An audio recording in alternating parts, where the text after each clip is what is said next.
যখন তোমার অভ্যাসগুলোকে পরিবর্তন করতে পারবে, এই পৃথিবীতে কেউ তোমাকে সুখ থেকে দূরে রাখতে পারবে না। তার আগে একটা প্রশ্ন, কেমন আছো? জানি প্রশ্নটা তোমার আমার কাছে অযৌক্তিক মনে হতে পারে, কারণ তুমি তো দুঃখে আছো। তোমার দুঃখে থাকাটাও স্বাভাবিক নয়, কারণ প্রতিদিন বর্তমান পৃথিবীতে প্রায় প্রতিদিন লাখো মানুষ দুঃখের দিন কাটায়। আর এই পৃথিবীর প্রত্যেকটা মানুষ দুঃখের কারণ ভিন্ন ভিন্ন দেখায়। কেউ বলে আমি এই কারণে, কেউ বলে আমি ওই কারণে, কেউ বলে আমি এই জন্যে। তবে বেশিরভাগ ক্ষেত্রে আমরা আমাদের দুঃখের কারণ হিসাবে অপরকে দায়ী করি, কিন্তু বাস্তবতা কি তেমনই? কখনো কি এমনটা ভেবেছো যে আমার দুঃখের কারণ হিসাবে আমি দায়ী নাকি অন্য কেউ দায়ী? তোমার দুঃখের কারণ হিসাবে তুমি দায়ী নাকি অন্যরা দায়ী? তবে শোনো, তোমাকে বলি, তোমার দুঃখের কারণ যাই হোক না কেন, যেই হোক না কেন, তোমার সুখের কারণ কিন্তু নিজেকেই হতে হবে। হ্যাঁ, তোমার সুখের কারণ তোমাকেই হতে হবে। তবে আগে থেকেই তোমাকে বলে রাখি, সুখ কিন্তু একটা অনুভূতি, সুখ একটা অনুভূতি যা তুমি বাজারে গিয়ে টাকা দিয়ে কিনতে পারবে না। আর যদি এমনটাই হতো, তাহলে পৃথিবীর ধনী ব্যক্তিগুলো কখনোই দুঃখের দিন কাটাতো না।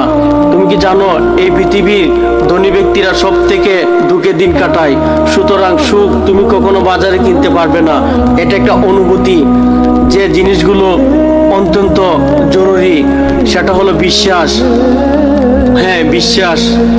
আচ্ছা, তোমাকে একটা প্রশ্ন করি, তোমার কি মনে হয় পৃথিবীটাকে কেউ একজন পরিচালনা করছে, কেউ একজন আছে যে এই পৃথিবীর পরিচালক, এই পৃথিবীটাকে নিয়ন্ত্রণ করছে?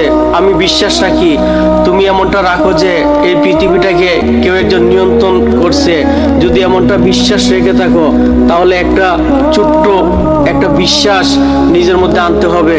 সেটা হচ্ছে পৃথিবীর পরিচালক, যিনি এই পৃথিবীকে পরিচালনা করছে, তিনি উত্তম পরিকল্পনাকারী, তিনি উত্তম পরিকল্পনাকারী। আর বাস্তবতাটা তেমনি। নিঃসন্দেহে এই পৃথিবীর পরিচালক উত্তম পরিকল্পনাকারী। না, জীবনের কোনো এক মুহূর্তে হয়তো আমাদের মনে হয় যেটা তুমি করছো যে সেটা আমার ভালোর জন্য হচ্ছে না, আমার সাথে কেন এমনটা হয়, কেন এমনটা হচ্ছে?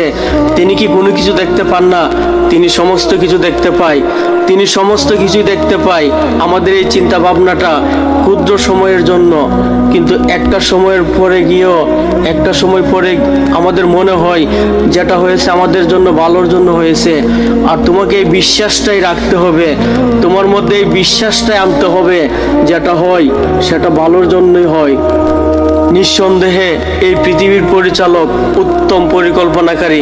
তুমি যদি এমন চিন্তা ভাবনা নিজের মধ্যে আনতে পারো, নিজের মধ্যে ডেভেলপ করতে পারো, তাহলে নিঃসন্দেহে এই পৃথিবীর কেউই তোমাকে সুখ থেকে বঞ্চিত করতে পারবে না।